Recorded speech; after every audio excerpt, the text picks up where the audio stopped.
Hello friends, welcome to my channel.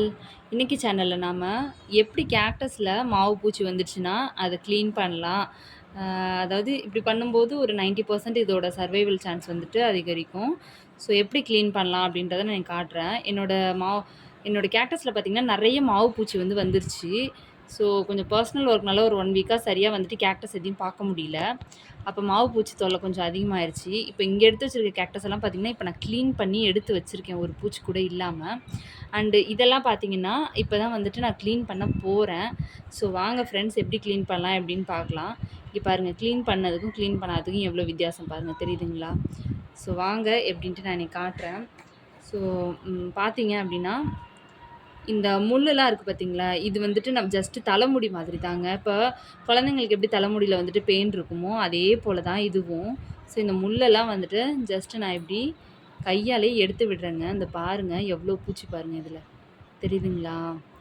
So cactus தானே அப்படின்ட்டு அலட்சியமாக இருக்கக்கூடாது. இதுலேயும் வந்துட்டு நிறைய இன்ஃபெக்ஷன்ஸ் வரும், நம்ம நிறைய கேர் கொடுக்கணும்.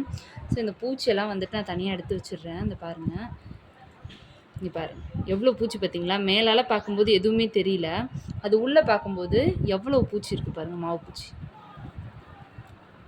இங்கே பாருங்க, தெரியுதுங்களா?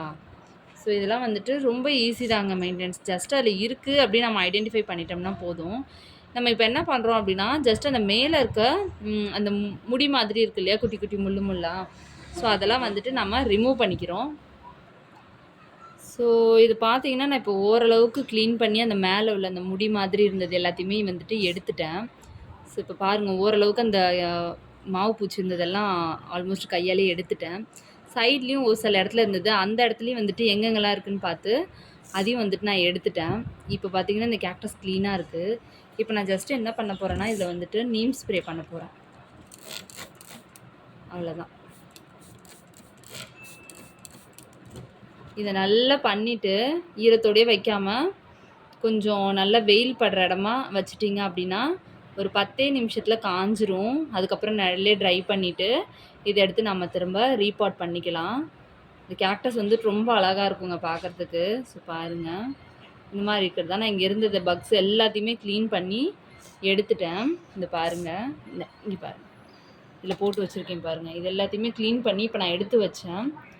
ஸோ இப்போ வந்துட்டு ஆல்மோஸ்ட்டு எல்லாத்தையும் க்ளீன் பண்ணிட்டேன். இன்னும் ஒரு 3 தான் இருக்குது, அதையும் க்ளீன் பண்ணி எடுத்துடலாம். இன்னொன்று என்னென்னா, இந்த சென்ட்ரு பார்ட் நம்ம க்ளீன் பண்ணும்போது பார்த்திங்கன்னா ஏற்கனவே பூத்த பூ இருந்தது அப்படின்னா அந்த இடத்துலேருந்து நமக்கு சீட்ஸ் கிடைக்கும். நீங்கள் அதையும் வந்துட்டு கலெக்ட் பண்ணி வச்சுக்கலாம். ஃபார் எக்ஸாம்பிள் இங்கே பாருங்கள், இது இப்போ இந்த சென்டரில் இருக்குது பார்த்திங்களா, இது வந்துட்டு ஒரு பூ. இது வந்துட்டு பூத்து முடிஞ்சிருச்சு அண்டு காஞ்சிருச்சு. இப்போ நான் இதை எடுத்து பார்க்குறேன் சீட்ஸ் இருக்கான்ட்டு. இல்லை, அவ்வளோவா இல்லை. இந்த பூச்சியோட தாக்கத்தினால ஒரு மாதிரி ஆகிடுச்சு. அது பாருங்கள் எவ்வளோ பூச்சி இருக்குன்ட்டு.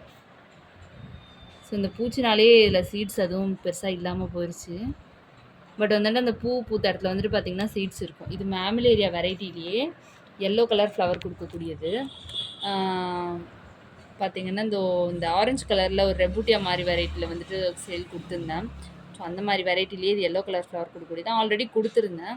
ஸோ இந்த மாதிரி ஜஸ்ட்டு பக்ஸ் வந்துச்சு அப்படின்ட்டு பூச்சி மருந்து போட்டோம் அப்படின்றதோடு மட்டும் இல்லாமல் கொஞ்சம் எல்லாத்தையும் அப்ரூவ் பண்ணி இந்த மாதிரி எல்லாத்தையும் நீங்கள் தெளிவாக க்ளீன் பண்ணி எடுத்து வச்சுக்கிட்டீங்க அப்படின்னா உங்கள் கேக்டஸ் வந்து 99% வந்துட்டு சர்வைவ் ஆகிடும்.